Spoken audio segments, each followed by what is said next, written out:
Obviously, this is your second time out to Fight Island. Can you talk a little bit about the first time, how that experience was for you? Obviously, getting ready to be a backup for Khabib and Gaethje, and then compared to this time round when you actually have a fight scheduled. Yeah, the first trip out here to Abu Dhabi was definitely a good one. I knew, and I knew there was always a slim chance that I was going to fight on Fight Island in October. There would have been a series of events that would have involved a lot of bad luck for me to end up fighting. So we really didn't want that for anybody. But I wanted to take that opportunity to prove to the UFC right away that I was going to say yes to a lot of opportunities. And the first time, I was just talking to someone else too. It's you got to deal with the time change. You got to deal with all that stuff. This time is a little bit different because there is kind of the pressure of the fight, but then there's also more of the excitement and the motivation knowing that I do have a fight as well. Last time was actually a little bit tougher because I knew I probably wasn't going to fight and I still had to make 155 pounds, which is always the hardest part. The fighting part is the easy part. The making weight is the toughest part for me.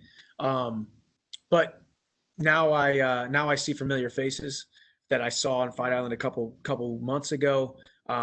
Starting to get to know my new colleagues, the people I'm going to be rubbing elbows with for the next couple of years for the remainder of my career. So I'm excited to continue with this fight week, make weight, and then finally have my UFC debut on Saturday night. Yeah, and obviously this is it's a highly anticipated pay-per-view card. Obviously, it's the first one of the year, and of course you have the added factor of it being headlined by Conor McGregor and Dustin Poirier. What are your thoughts on making your UFC debut on this card? I think you couldn't have scripted it any better for the first chapter of my UFC career. Obviously, I came over as a pretty big signing, and the fans wanted me to fight right away, and then I had the kind of the backup opportunity. So it seems like it's been somewhat of a longer process than it actually has been because of its head-to-head line so much. But to be the co-main event on what could be the biggest card of the year for the first fight, my first fight in the UFC, and fighting a top 5 opponent, a perennial top lightweight in Dan Hooker, a guy who's going to bring it, a guy who's going to this fight's got fight of the night written all over it. So that brings a lot of hype. And then the only thing bigger than being the co-main event on a Conor McGregor pay-per-view is actually being in the cage with Conor McGregor on a pay-per-view. So when things go well on Saturday night, that could be what's next, and I could check off both of those boxes in 2021. But humbled by the opportunity, feel great that the UFC wants to put me in this kind of position. I'm here to stay, and I'm here to get that gold. So the first step in that quest starts Saturday night on a very, very big pay-per-view with a lot of eyeballs and the perfect entrance into the UFC. Yeah, and like you said, obviously a lot of eyeballs because it is your UFC debut and there's a lot of, expectations. How do you stay focused? Do you feel the pressure because of that? And obviously with the added factor of, Khabib saying he wants to see something spectacular for him to want to come out of retirement. How do you deal with the pressure, and are you feeling extra pressure because of those? No, not really. I know 100% certainly that this card is much, much bigger, exponentially bigger than it actually is inside my mind. I've tried to compartmentalize it and shrink it down into it just being another fight, because truly at the end of the day, that octagon door is going to close. There's a set of rules, and we have minimal equipment, and we have 15 minutes to go out there and compete, just like I've done 26 times in my career. It's still the exact same thing. It's the exact same sport. Nothing is different if you don't let those outside circumstances, those outside pressures get to you, because those are only going to hinder my performances. As far as Khabib, saying that he may come back if he sees something spectacular, I expect myself to be spectacular every single time I perform anyway. So spectacular is always what I'm going for. So there is no added pressure when it comes to Khabib's statements. I do know I want to go out there, do my job. I do want to be spectacular. And I would love to fight Khabib by the end of 2021. But Khabib is the greatest lightweight of all time. He has cemented his legacy as the greatest to ever do it. So he has reserved the right to sail off into the sunset and never have to fight again, or if he feels that itch to come back, why shouldn't it be me? So with a win over Hooker on Saturday, what would be the perfect scenario for you next? I just got to ask that because, as I said, okay, so you go out, you dominate Hooker. You got two options. Conor wants to fight you or Khabib wants to fight you. Which one do you choose? And I said, man, that's probably the toughest decision, the thickest conundrum that you can be in the sport of mixed martial arts, to have the gold staring at you and the greatest lightweight of all time, the undefeated guy in Khabib, the greatest test of your career. And then you have Conor, the biggest name, the biggest hype, probably the most money, all of those different outside circumstances. And I always say, I always go to the gold. I always go to the championship. I would forego more money. I would forego more notoriety, more celebrity, more hype to have the opportunity to fight for that gold. But we shall see what happens. And I don't know. All I know is this is the biggest promotion in the world, and Dana White knows how to run a phenomenal promotion. He's going to put together the right fights. Khabib obviously has a say in who he wants to fight. Conor has a say in who he wants to fight. So there's a lot of moving parts, as you guys have seen in the media.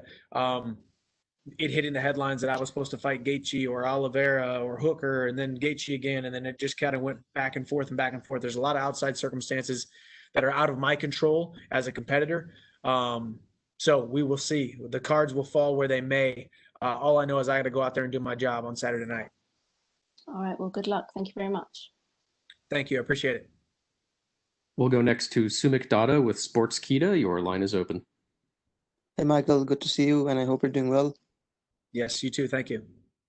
So finally, your debut week is here, and right off the bat, could you describe what the feeling is in your mind knowing that you'll finally be competing inside that UFC octagon? I think it's just gratitude. I've been fighting outside the UFC for a long time.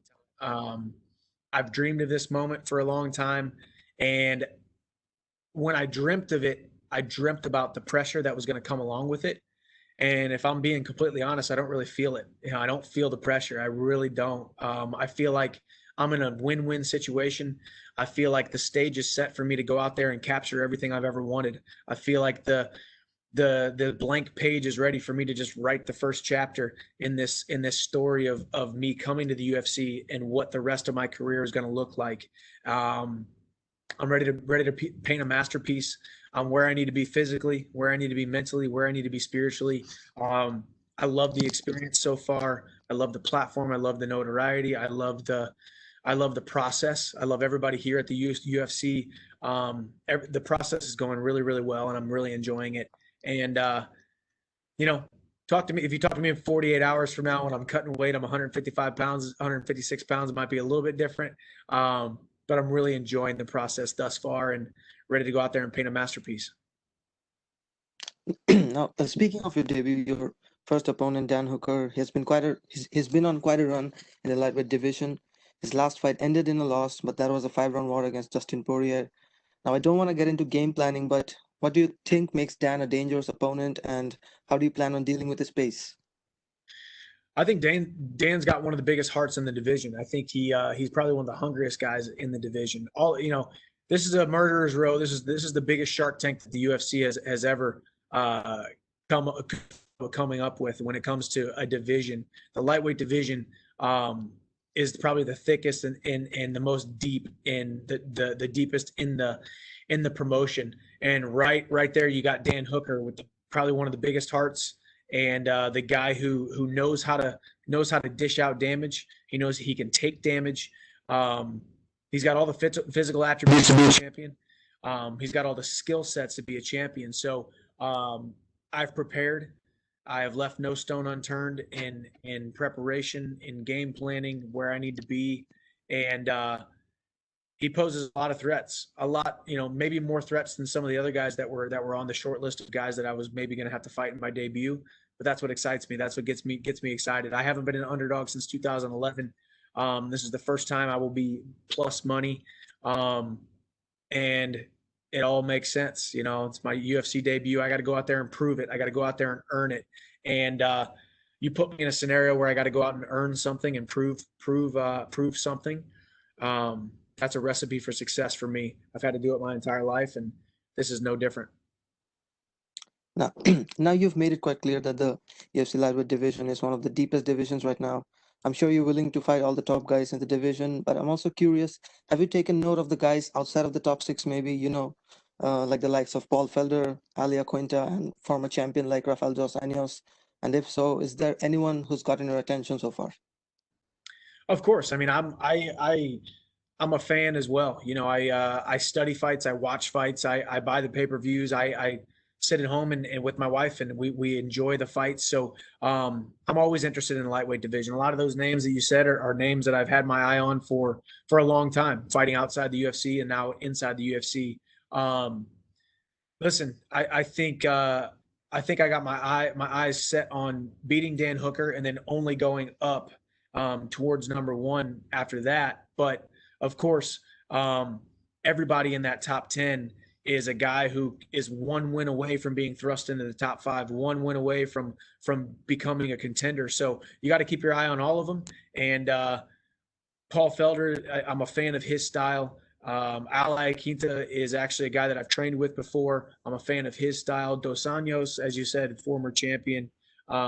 These guys are all great, and I'm the kind of guy who has always operated with the thought that it's okay to give props to your fellow competitors, because it's not going to help you win or help you lose whether or not you give your competitors props. When I see talent, when I see skill, I call it out. And pretty much every single guy in the top 10 is an extremely skilled fighter, and I'm excited to throw my name right in the mix. No, of course, this will be your big debut. Everyone's been waiting for Michael Chandler to finally step into the octagon, and it's going to happen this weekend. But now, with what Dana White said regarding Khabib's announcement over the weekend, do you feel that adds an extra bit of pressure, or do you feel that you have to prove a point to the champion? No, I don't feel the pressure to do anything spectacular, as he said, because spectacular is what I'm always aiming at. That is always the bullseye that I'm aiming at every single time I step into the cage. I start fast. I want to get a finish. I've got a lot of finishes on my record. Win, lose, or draw, I'm always exciting. And a lot of times my fight style ends in a finish. So that's what I'm going to be looking for. Hopefully I end it quick, because the quicker it is, the more spectacular it will be. And the more enticing a fight with me may be to Khabib. So the main event for this weekend between Dustin Poirier and Conor McGregor is already one of the most talked fights of the year. Now, Dustin mentioned that he wants to get a war against Conor McGregor. Conor mentions that he'll get a KO inside 60 seconds. You being a veteran, do you feel Dustin is approaching this fight with the right mindset, or how do you see it playing out? I do, because if you know anything about Dustin Poirier, you know that he thrives in the battle. He relishes the challenge of being in the deep waters, of being cut up and bleeding and beaten down, because that's where he pulls something out of himself and becomes that champion that is Dustin Poirier. Conor has got some of the most precise, most powerful hands in the division. He can put away anybody with the right punch. So in the first 2 rounds, if Dustin can evade that left hand, we're going to see a very interesting fight late in the second, third, fourth, and fifth round. I think that's where Dustin Poirier can take over if the fight continues in that direction. So we'll see. I think either of those scenarios could be probable. Either way, they're both going to be entertaining, and I'm going to get my win. I'm going to shower up real quick, do my quick media, and hopefully be out to watch the main event and possibly watch my next opponent. And last one from me. Now, you've mentioned in the past you're not here for a long time, but for a good time. That being said, is there perhaps a feeling that you could have or should have come to the UFC earlier in your career, or do you feel everything has happened at the right time for you? No, I think it all came at the right time, and I told Dana that when I was on the phone with him right before I signed that. 6 years ago, 4 years ago, 2 years ago, each time my contract ended, I was not ready mentally, physically, and spiritually to be the champion, to be the superstar that you need for your organization, the superstar that you deserve. when I told him that, I believed it. I believed it in my heart. I saw it in my mind. And I believe that today. I think that's just as true today as it was that day that I signed. I believe this Saturday is the first chapter in me having the best performance of my life. I perform the best whenever the pressure is on, whenever the lights are brightest, whenever the stage is the biggest. So can't ask for bigger than UFC 257 live on pay-per-view as the co-main event. And I'm excited about it. And I think it's a perfect time out there to take what's mine. Well, I wish you all the best and thank you for your time, sir. You got it. Thank you. We'll go next to Gabriel Gonzalez with Cage Side Press. Your line is open. Hello, Michael. How are you? I'm good. How about yourself? I'm good, thank you. Michael, you've been part of some big fights before. Is there any fight that you can compare to, the fight week would feel up to the level of this one? No, not even close. This is huge. As I was saying earlier, the only thing bigger than being on the co-main event of a Conor McGregor card is being in the main event with him. So you're literally 1 degree of separation away from kind of the biggest stage of in mixed martial arts. So to be the co-main event, to be the guy who every eyeball in the mixed martial arts world, seemingly every eyeball in the world, will be watching the co-main event that leads right up to Conor McGregor versus Dustin Poirier. So to be in this situation, to be in this platform, it's the biggest I could have ever dreamed of. And I will say the feeling of it doesn't feel as big as it actually is because I've compartmentalized it. I've suppressed the feelings. I've watered down the feelings and the emotions because the last thing I want to do is let my emotions get the best of me. I want to stay even keel. I want to stay focused. I want to stay where I need to be mentally and spiritually for this entire week to be able to go out and put myself in the best situation possible to be successful on Saturday night. You touched on it a bit, but I was curious. On Saturday, there was obviously so much attention on the Khabib announcement and all this stuff. You're a guy who's right here in the mix. At this point, are you invested in, the storyline, will he or won't he come back? Or are you kind of over it and it's like, you know what, whoever they put in front of me, let's just get it, because at the end of the day, you're obviously worried about your career first and foremost. Yeah, you always got to keep the main thing the main thing. And the main thing for me is my career, my matchups, whoever signs on the dotted line, whoever steps in that octagon with me, because this is a what have you done for me lately business, and you're only as good as your last fight. So I have to do my job on Saturday night. And if I don't do my job on Saturday night, what Conor's doing and Poirier doing doesn't matter. What Khabib's doing doesn't matter. What anybody is doing doesn't matter if I don't go out there and do my job. So first and foremost, I got to go do my job and focus on the main thing. But I'm invested in it. Khabib is the greatest of all time. He's the best lightweight on the planet. He's undefeated. He's looked unbeatable 96% of his career. So everyone's interested in what he's doing. I'm interested in what he's doing. I didn't deserve to fight Khabib right when I came in anyway, necessarily. So I knew I was going to have to get a win. So I was at least 1 fight away, if not 2 fights away from getting that title shot. I think with a spectacular win on Saturday night, I could get the title shot. But it remains to be seen how this fight ends. So I'm invested, but not too invested. I'm invested in Saturday night and me going out there and finishing Dan Hooker. It feels like there were so many, rumored fights circulating, throughout coming up to your debut, the backup, and then where you're going to fight Tony, where they're going to try to get maybe Dustin to fight you and all this. Obviously, there's the fight and the training, but there's also big business. What would you say is the most difficult part about being a businessman in the fight game?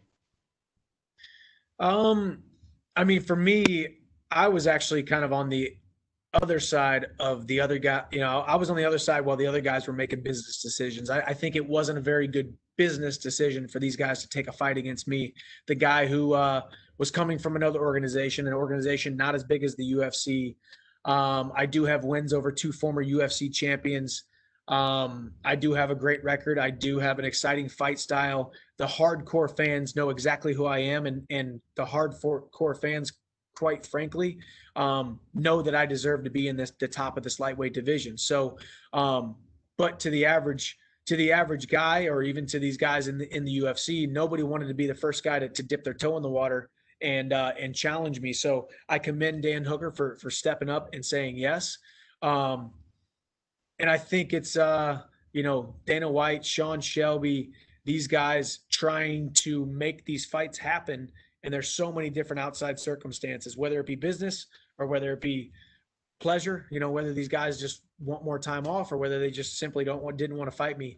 It was an interesting experience, but it all shook out and landed where it needed to land. And we're a couple days away from my debut. Dan Hooker, January 23rd. Hey, thank you, Michael, and good luck. Thank you. We'll go next to Cote Cruz with 4-1 MMA. Your line is open. Hey, Michael, how you doing? Good. How are you? I'm doing fantastic. Good to talk to you again. Yes, sir. On Thursday, you'll experience your first press conference like there used to be before the pandemic. Dana and the rest of the guys sitting there in a bit of a free-for-all in terms of chances of trash talk. What do you think you'll do if you get in some verbal sparring with any of the other participants?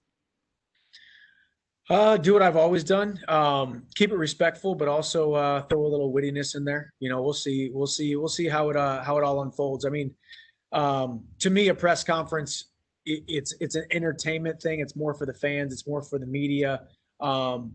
There's nothing I can say or do at the press conference that's going to help me beat Dan Hooker on Saturday night, or help me jockey for position in a fight against Conor or Poirier or Khabib or whatnot. So we'll see. I will say I was delighted to hear there's going to be fans there. Delighted to hear that it's going to be me and Hooker as well as Conor and Poirier, and it's just us four. So the pool of questions will be whittled down to just us four.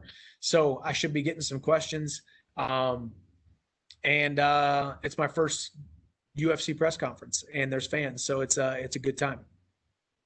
Yeah, I was gonna say that your perfect timing about the fans coming back. How do you feel about being able to perform in front of the fans after you had all this situation of the fans being away for so long, and now they're here? So you're making your debut in front of a live crowd. Yeah, it's almost been a year, which is crazy to think. So to be fighting on the first card where fans get to come back is it's a cool experience, and it's going to be fun. It's going to be somewhat of a historic night if you think about it. I mean, a worldwide pandemic that nobody ever saw coming, that basically shuts down all spectating for the fans inside arenas for almost a year, and now they finally come back at a limited capacity, of course, but still a decent contingent. Spoke to John Anik the other day, and he said 2,000 fans sounded like 10,000. Now, granted, maybe that's John's ears being used to not having any fans, and they just sounded louder, and he forgot how loud 16,000, 20,000, 30,000 fans sounded. But either way, to feel the energy in the room, the electricity in the room of 2,000 fans, a couple thousand fans on a big night, a historic night here on Fight Island, is going to be great to be a part of, and I'm excited to go out there and perform. Well, speaking of the fight, Dan Hooker said that he feels really comfortable wrestling you. Do you think he really will be? It remains to be seen. I think a lot of guys think that they're comfortable wrestling because they're used to wrestling MMA fighters, but it's different wrestling a MMA fighter who was a wrestler and is a wrestler and still hones the wrestling craft, compared to just a guy who wrestles one day a week. So the guy who gets into mixed martial arts and doesn't have that wrestling background is much different than a guy who wrestled since he was 14 years old all the way till 24 years old. So and competed at the highest level. So it remains to be seen. Either way, I don't need my wrestling. I don't need to rely on my wrestling fully to beat Dan Hooker. I think I have all the skill set necessary to beat him on the feet, to beat him up against the cage, to beat him on the ground, to beat him in every aspect of the game. So we'll see how it all shakes out. Well, Dan was involved in one of the best fights in 2020 against Saturday's headliner, Dustin Poirier, in which he lost very narrowly. You've had some wars of your own, as we all know. Do you see this fight turning into one of those scenarios? Do you welcome that kind of situation, or you rather have a more clinical approach to it? You gotta be willing to embrace the uncertainty of whether or not a war is going to break out. You have to be willing to know that when that octagon door closes, that you're willing to get into the firefight, you're willing to get into the deep waters, and you're willing to push yourself past exhaustion into the firefight. Obviously, I would love to go out there and knock them out in the first minute. I would love to put on a technical masterpiece, but there's always that chance that a brawl is going to break out. I welcome the brawl. I've never shied away from a brawl. I've always had exciting fights, and Saturday night will be no different. I'm willing to fight this fight in any form of fashion that I need to get my hand raised and come out the victor. Well, sir, I'm excited to see you compete. Best of luck on your debut. Thank you so much for your time. Thank you. And we'll take our final questions from Damon Martin with MMA Fighting. Your line is open. Hey, Michael. Hey, When we talked before the fight, you saw it on Twitter, Mystic Mike. You kind of predicted it about the Khabib thing. You said, if I have an impressive show, maybe I could entice him back. But considering he's already said, he has no interest in fighting Conor again, doesn't want to go to that circus. He already beat Dustin. Obviously, Charles Oliveira is out there. But as a former Bellator champion, a guy that has the credentials you have, like, in a way, do you feel like you actually do have a bit of the inside track in terms of a guy who might entice Khabib to come back? I actually do, which kind of sounds like I would be the last guy in the line since I'm the newest guy in the organization, coming from an organization not as big as the UFC. So I think Khabib is a champion in every sense of the word. He wants the challenge. I think he's already set financially. He's already set athletically. I mean, there's not much more that he can accomplish than 29-0. He's looked unbeatable in so many of his fights. He will have to come back for a new challenge. Conor is not a new challenge. Poirier is not a new challenge. Gaethje is not a new challenge. Oliveira could be a new challenge. But from everything that I've heard, it doesn't sound like he's interested in that fight necessarily. Although he did say that he looked great a couple weeks ago. But I do think I might have the inside track. If I go out there, I do my job, and I look spectacular on Saturday night, we may just see good old-fashioned passionate American wrestling versus Dagestani Sambo showdown by the end of the year. So I think he relishes in the seeing me as a new challenge, even though I am the new guy and I haven't, quote unquote, proven myself in the UFC for a long period of time. Getting that first win is the first step to at least saying, hey, let's try this thing out. Beat me if you can. Of course, you've been a part of some really big fights. You fought, in Madison Square Garden, all those kind of things. But the UFC is a different animal. We've seen that guys and girls coming in their debuts, those notorious octagon jitters. We hear about that all the time. How have you mentally prepared for that, Michael? Dealing with the walkout, dealing with hearing Bruce Buffer call your name for the first time. These are all things we've heard people say, man, it is a different feeling. How have you mentally prepared for that? I do a lot of visualization. I've made that walk before, cornering guys. Obviously, every fight's different. Every arena is different. I kind of started to visualize the setup that they had here for the Khabib versus Gaethje fight. Turns out it's completely different because it's going to be at Etihad Arena.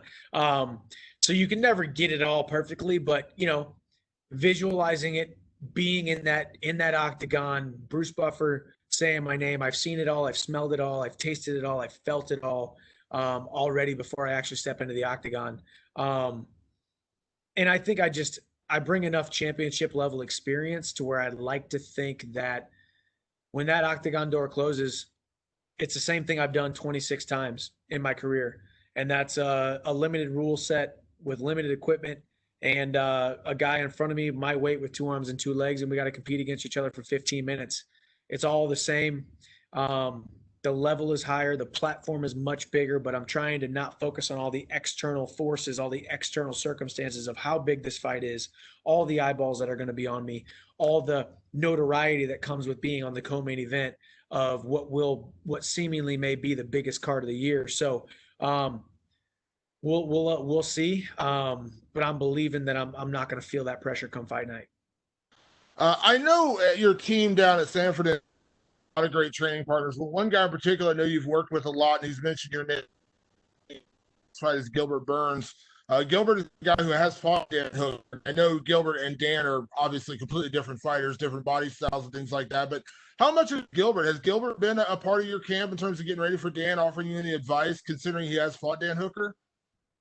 Yeah, Gilbert brings a wealth of knowledge. You know, he is a champion in his own right. He's fighting for the title here in a month or so, which I'm really excited about. We've helped each other prepare. We do a lot of workouts with Henry together, so I love watching him, and then he watches me, and we kind of pick up stuff from each other. And we've had a couple conversations about their fight. Obviously, Dan Hooker fought a very whittled down version of Gilbert Burns. I have no idea how he ever made 155. It's absolutely crazy to me. He's walking around at over 200 pounds right now. So it's just, it baffles me that he made 155. So that weight cut took a toll on him. So yeah, we've talked about some game plan stuff. We've talked about his attributes, and we believe we have the game plan to be able to go out there and win. One for me, they always say you don't get a second chance to make a first. We've all talked about how big this moment is for you stepping in here, but there have been the naysayers. There have been the other fighters in the division that say, oh, this guy's a B-level guy, or he's coming in from Bellator. He's not as good as UFC. And you deal with fans. Obviously, there's going to be those fans as well. Do you feel like you have something to prove in this fight? I don't think I have anything to prove, because I've never I do take those things to heart when they're said, but my performance is not trying to prove anybody right or wrong. You know, if anything, I'm trying to prove the believers right. You know, my family, my inner circle, the fans, and the people that have been with me since day one, proved them right. Whenever they were out there campaigning for me, that I'm one of the best lightweights in the world, even though I wasn't in the UFC, that I could beat Khabib, even though I wasn't in the UFC, that I could beat Conor. There's a lot of people out there who believe in my skill set and believe in the calling on my life. So I'm not there to prove the doubters wrong, but I am there to prove myself, my God, my family, my inner circle, and my followers and my fans right, that I am one of the best lightweights in the world, and I get to go out there and prove that. But I don't feel pressure, because if you're constantly striving for proving people right or wrong, or striving for the expectations of others, you're going to put yourself in a jail, and I try not to do that. So I just want to be free and go out there and perform at my best, and have a blast, compete hard, and get my hand raised.